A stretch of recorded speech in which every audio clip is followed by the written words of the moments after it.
예, 안녕하세요. 박진영 변호사입니다. 산재소송 실무 강의 오늘은 12번째 시간으로 손해배상액 산정 중에서도 소극적 손해, 특히 산재에 있어서 소극적 손해에 문제되는 여러 가지 논점들에 대해서 한번 살펴보는 시간 갖도록 하겠습니다.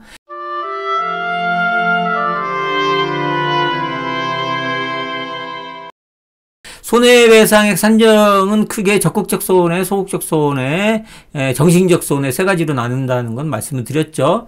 그 중에서 소극적 손해라는 것은 내가 장래에 벌어들일 수 있는 일정한 수입을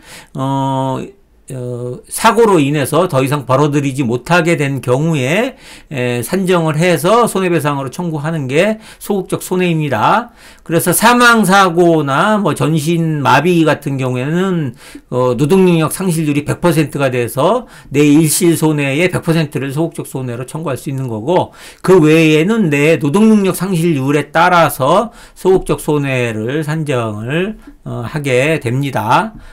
그래서 소극적 손해 산정을 할 때는 노동능력 상실률이 중요하죠. 이러한 노동능력 상실률이 중요하고, 그 외에도 재해근로자의 나이, 그 다음에 재해근로자의 사고 당시의 수입, 그 다음에 과실비율은 과실상계니까 소극적 손해에서는 과실비율은 나중에 따지는 거고, 소극적 손해, 전체적인 소극적 손해 따질 때는 이제 과실상계는 나중에 하고, 요 정도 그 다음에 그 사람, 근로자의 이제 그 정년, 그 다음에 그러니까 가동 연한, 요런 것들이 중요한데요.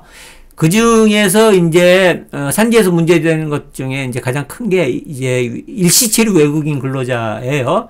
그래서 외국인 근로자, 이제 내국인 근로자의 경우에는 당연히 우리나라 급여 산정을 하는 데 있어서, 월수입 산정을 하는 데 있어서 우리나라 급여를 산정을 하고, 사고 당시 받았던 급여를 기준으로 해서 산정을 하고요. 그 다음에 이제 급여가 작다, 300만 원 미만이다 그러면은 일용노임, 보통인부의 일용노임을 기준으로 해서 산정을 합니다. 그게 지금 한 340만 원 정도 될 거예요.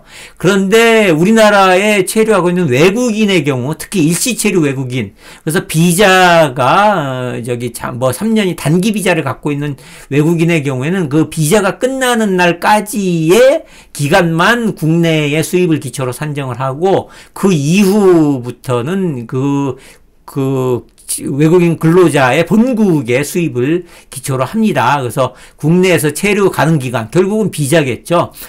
비자를 기준으로 해서 대한민국에서의 수입을 기초로 산정하고, 그 이유는 자국에서 얻을 수 있는 수입을 기초로 해서 산정을 하는데요.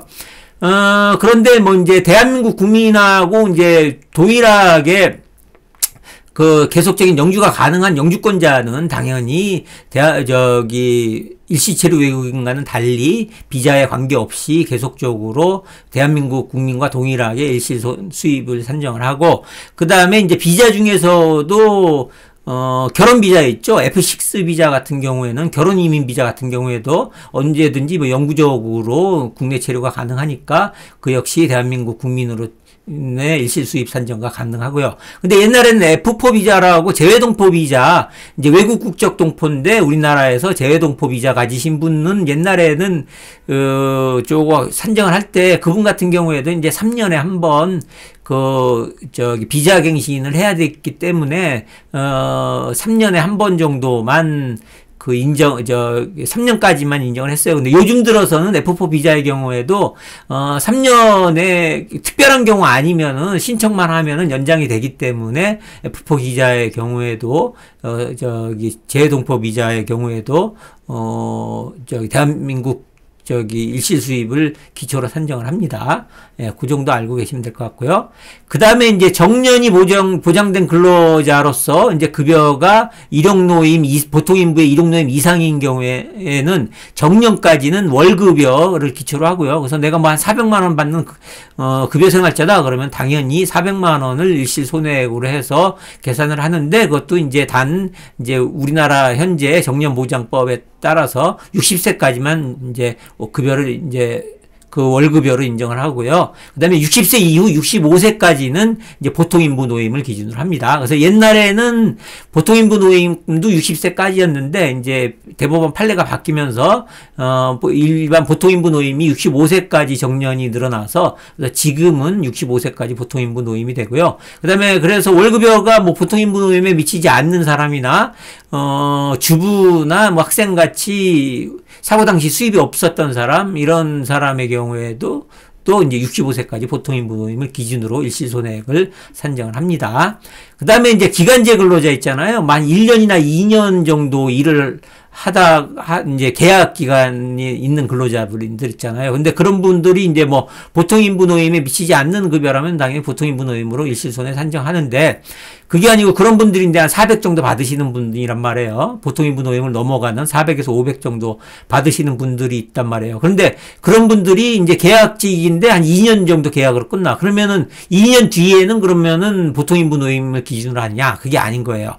그런 분들이라면은 계약제 근로자의 경우라면 그런 유사한 직종에서 계속적으로 근무를 할 것이다 해갖고 그 사고 당시에 받았던 급여나 또는 유사한 직종에서의 수입을 기준으로 해갖고 보통인부 노임보다는 더 많이, 그래서 보통은 이제 아주 특별한 경우가 아니라면은, 그러니까 그 기간제 근로에 근로하실 때 받았던 급여가 터무니없이 많은 거 아니라면은 그 기간제 근로 당시 받았던 월급여를 한 60세까지는 받는 걸로 해서 이렇게 산정을 하기도 합니다.